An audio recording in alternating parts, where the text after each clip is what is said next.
Avi Abelow, we're standing here outside Efrat. Maybe you can tell us a little bit about your hometown, where you live.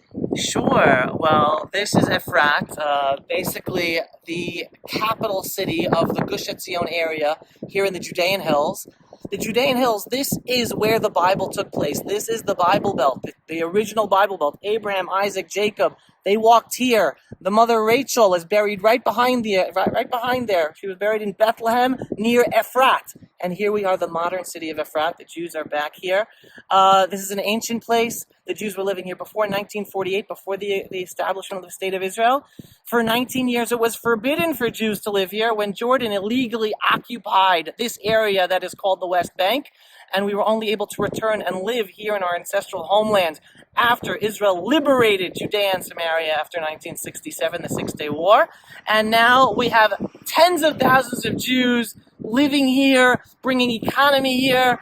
Jews and Arabs work together. Jews and Arabs shop together. We travel the roads together. The media tells you that there's an apartheid, but you'll be driving the roads. You'll see Arab license plates. You'll see Jewish license plates. It's only in the Palestinian Authority-run areas where Jews are forbidden to enter and where we could be killed. So you have to come here and see the truth with your own eyes, as you've been seeing, Colin, yourself. So thank you for being here. Oh, and What's this flag here? Yes, this flag is a memorial flag. This is the place where the most recent terror victim was murdered just a week and a half ago. His name was Dvir Sorek, 19 years old, a student in a Torah academy studying right here. He was walking up. He went to Jerusalem to buy presents for his teachers because it was the end of the year. He was walking up here. He must have been deep in thought. He didn't pay attention that an Arab car followed him up this road. You have people on the road right there. You have the gate to the community right here, and they followed him up because they saw he was alone. They ran into him onto the ground. They jumped out of the car and stabbed him to death. Right over here, just a week and a half ago. The media told you that he was a soldier, and that's not really true. He did not start his army service. He was a student. He was going to be starting his army service in another half a year, and he won't be able to be a soldier in the Israeli army, in the Jewish army. And I want to leave you with this one final message. I'm a proud Jew to be living in my ancestral homeland. I'm a student of history. The Jewish people were persecuted around the world for 2,000 years. We were persecuted by the Polish and expelled. We were persecuted by Britain. We had the Spanish Inquisition. We were expelled from Spain. We had the Holocaust in Germany. Everywhere we were thrown out of, expelled, persecuted. We were not able to defend ourselves.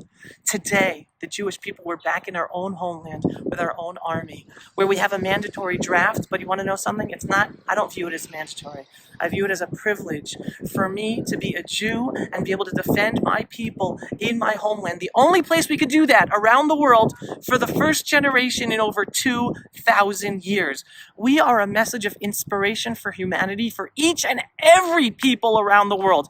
We survived 2,000 years of exile. The indigenous population to this land is back.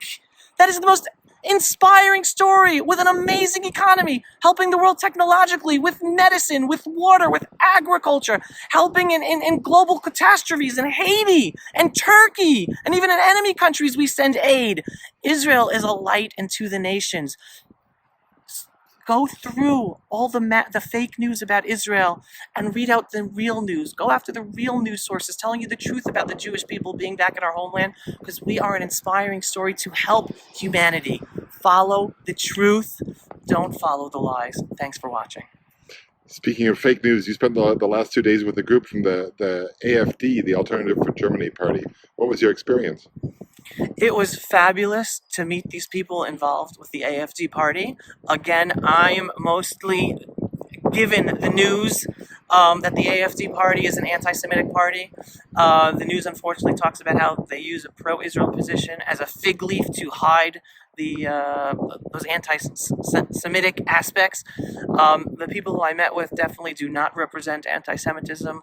People should learn the truth about the AfD party.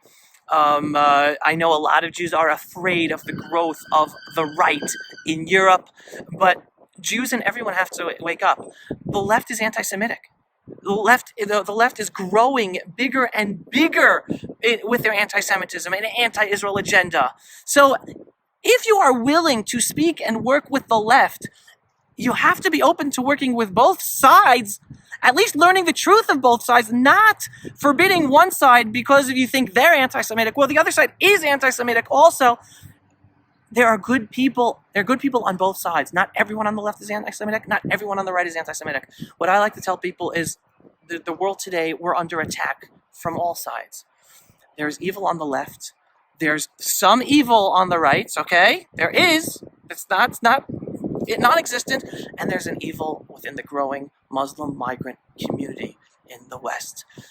We are only going to be able to save the freedom-loving world if we pinpoint and deal with those evils to save the freedom-loving people in all those two communities, whether left, right, center, and Muslims, because there are freedom-loving Muslims as well.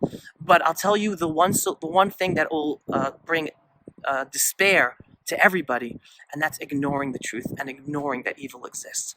Then we're looking at a black future for all of us. The only way to save and ensure the freedom for those on the left, right, and the Muslim community who want to have a free, safe future to raise their families and children is to call up the evil in all those communities and stamp it and get rid of it.